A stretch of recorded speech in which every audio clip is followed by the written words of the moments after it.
제라진 선대위 필승결의 기자회견을 시작하도록 하겠습니다. 뜨거운 열기를 다시 한번 확인하는 순간이었다고 생각이 들어지고요.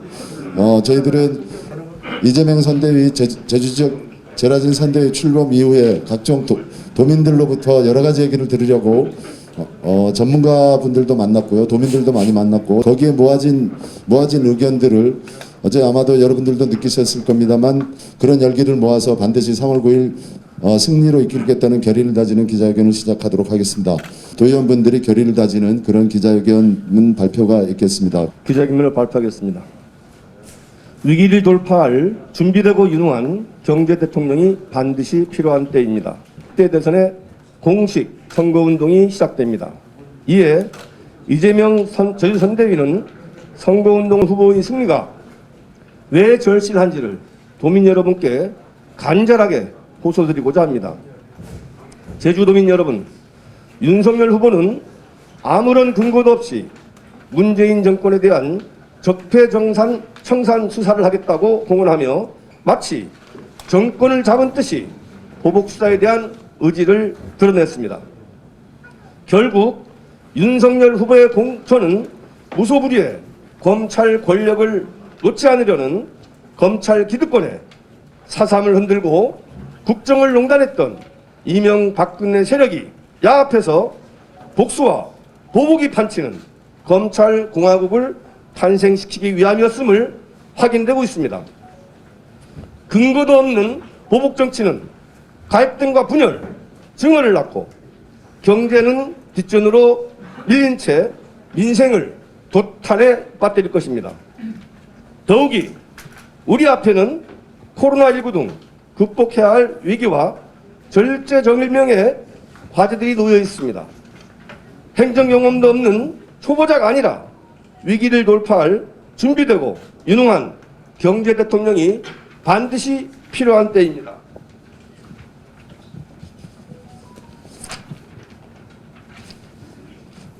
그래서 이재명 후보의 당선이 그 어느 때보다도 절실합니다.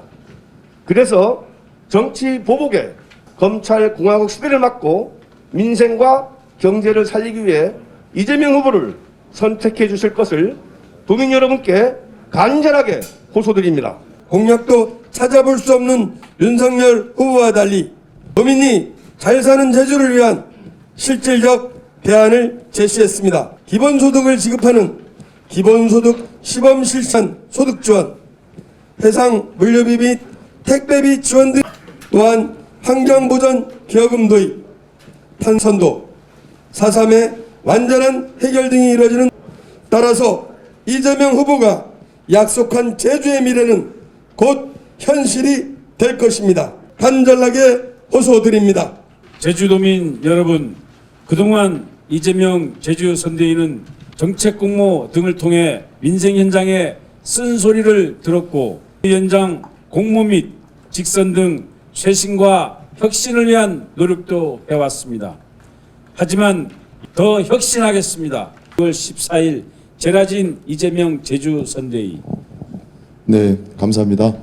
이 대통령 선거는 우리나라의 대통령을 뽑는 선거이지만 제주도의 입장에서는 제주도의 미래를 결정하는 대통령 후보의 공약이 국정과제화되기 때문에 매우 중요한 순간입니다. 우리는 이 대통령 선거기간 동안에 우리 선대위는 제주도민의 민생을 가장 맨 앞에 두겠습니다. 그리고 무엇보다 제주를 우선하겠습니다. 지금까지 또 앞으로 저희들이 낮은 자세로 도민 여러분들이 주신 지혜를 모아서 반드시 제주의 미래와 명운을 결정할 중요한 국정과제를 선거기간 동안에 만들도록 하겠습니다. 도민 여러분, 저희들 부족하고 또 잘못한 게 적지 않습니다. 기득권을 내려놓고 끊임없이 혁신하겠습니다. 도민 여러분들의 관심과 지원을 간곡하게 정중하게 부탁드립니다. 정건원입니다. 우리 이제 그 제주 선대위는 제라진 선대위를 출범하고 나서 많은 도민들을 각종의 현장에서 만났습니다. 청년들도 만나고 해녀분들도 만나고 또 농민들도 만나고 어민들도 만났습니다. 다들 힘들어하시고 어려워하셨습니다. 그렇지만은 새로운 희망을 갖고 계시다는 얘기를 많이 들었습니다. 제주의 새로운 미래, 그것을 위해서 우리 제라진 선대위는 열심히 해나가려고 합니다. 그것은 평화의 가치이고 민주주의의 가치이고 그리고 인권의 가치이고 또한 제주의 가치였습니다. 그런 일들을 해달라는 많은 이야기를 듣고 또 그동안 해오지 못했던 것에 대한 질책도 받아왔습니다.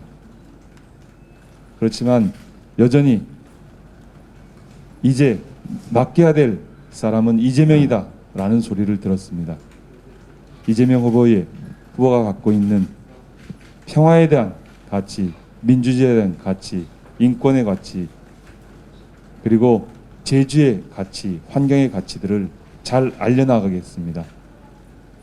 이제 본격적으로 내일부터 선거가 시작되는데 저희 당원 모두 그리고 선대위 모두가 똘똘 뭉쳐서 이재명 후보의 당선을 위해서 최선의 노력을 다하려고 합니다.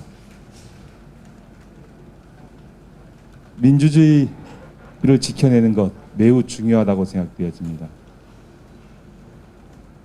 문재인 적폐수를 하겠다는 그것을 통해서 검찰공화국을 만들겠다는 그런 후보에게 나라를 맡길 수 없다라는 굳은 신념을 갖고 있습니다. 노무현 대통령을 그렇게 잃었습니다.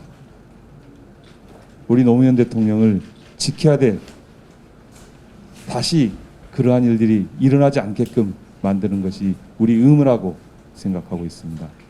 저희들 열심히 노력해서 3월 9일 승리를 위해서 최선을 다할 것이고 그러한 이야기들을 선거운동 기간 동안에 적극적으로 도민들에게 알려내겠습니다.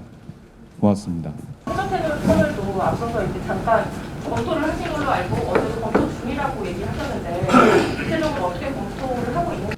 그 기초는요. 다음 정부의 국가균형발전의 축이 5+3 체제입니다. 5는 광역협력권이죠. 지금에 있는 서울 수도권, 그 다음에 대전 충청의 중부권, 그 다음에 영호남 이렇게 나누는데 영남은 부울경권, 대구 경북권, 그 다음에 호남권, 여기에 제외되는 세 곳이 있는데 그게 강원, 제주, 전북이지요. 이 세 곳을 특별자치도로 특색 있는 지역으로 강화된 분권을 실시하겠다는 게 기본 우리 이재명 후보의 공약이고요. 그것에 더해서 우선 시급하게 남부 수도권이라고 하는 영남과 호남과 제주를 연결하는 또 하나의 광역 수도권을 만들어서 2개의 수도권 구상을 밑바탕에 깔겠다 하는 것이 대통령 후보의 우리의 공약이고요.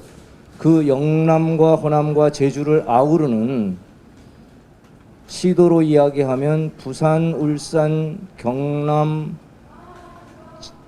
전라북도, 전남, 광주, 제주죠. 여기에 있는 우리들이 공동위원장으로 남부수도권위원회를 구성해서 남부수도권 정책을 가다듬고 있습니다. 그 안에서 연결축으로서의 소위 제주-서울 고속철, 제주 해저 터널이 검토될 수 있다는 뜻인데 검토해서 발표하기 이전에 제주도민들의 충분한 공론화와 제주도민들의 의견 수렴이 전제되어야 된다는 뜻이죠. 그것을 끝내고 나서 검토하고 또 그 결과를 중간중간 도민 여러분들께 소상히 보고드리도록 하겠습니다. 촛불혁명으로 문재인 정부를 탄생시켜줬고 180석의 거대 여당을 만들어줬는데 국민들이 기대에 미치지 못한 부분이 분명히 있죠. 여러 가지 정책적 에러도 있는 게 사실이고요. 그런 부분에 대해서 저희들 진솔하게 반성하고 성찰하고 국민과 시장의 요구를 잘 수용해서 다음 정부 때는 잘해나가겠다는 다짐입니다. 앞서 항만과 관련되어서 특별자치도가 출범되어지면서 국가가 관리하고 있던 항만의 개발과 또 인프라 시설 구축이 제주도로 넘겨져 와 있는데요. 지금 우리 제주항인 경우는 실제 원래 계획보다 한 15년 정도 늦어져 있는데 앞으로도 개발할 수 있을지 없을지 없는 상황입니다. 그것은 결국은 예산의 문제인데요. 해양수산부에는 항만 예산이 많이 남아 있는데 이게 제주도가 균특 해계로 실시하게 돼 있어서 할 수가 없는 상황에 놓여 있습니다. 그래서 국가 지원이라는 것은 이제 그러한 권한의 문제 그리고 지원의 문제들을 그 정부가 지원할 수 있게끔 하겠다 이런 말씀으로 드리겠습니다. 네. 예, 신항을 포함해서요. 신항을 포함해서 서귀포항도 그렇고 그 다음에 애월항도 그렇고 한림항도 그렇고 또 성산항도 그렇고 그 항만 개발이 다른 도에는 전부 다 국가 예산으로 해양수사본부가 진행을 하고 있는데 우리는 지방해양항만관리청이 없어서 제주도가 하게끔 돼 있는데 제주도의 균특 예산으로 하게끔 돼 있습니다. 그러다 보니까 항만 인프라 투자를 전혀 못 하고 있는 상황이거든요. 그래서 그것의 권한의 문제를 이제 국가가 실질적으로 개발할 수 있게끔 그리고 국가의 예산이 투여될 수 있게끔 제도 개선을 하겠다. 이제 그런 제도 개선을 해내겠다라는 내용을 포함하고 있다고 말씀드릴 수 있겠습니다. 교육원 폐지는 계속 이뤄지실 생각이십니까? 선거구 분구 문제, 도의원 정원 증원과 관련해서는 지금 행정안전부가 부처 차원에서 선거에 관계없이 또다시 검토하고 있다는 말씀을 드리고요. 교육위원 폐지 문제는 별도의 문제입니다. 지금 현재 법안이 발의돼 있고 그 법안을 숙고해서 한 번 더 우리가 더 논의해보자. 폐지하면 뭐 다시는 못 하니까 한 번 더 숙고하는 게 좋지 않느냐 해서 한 번 더 의논하기로 이렇게 된 상황이라고 이해하면 될 것 같고요. 상임위 차원에서 충분한 논의가 이루어질 것으로 생각됩니다. 준비된 대통령 누구입니까? 윤흥원 경제 대통령 누구입니까? 약속을 지킬 대통령 누구입니까? 네, 감사합니다. 네.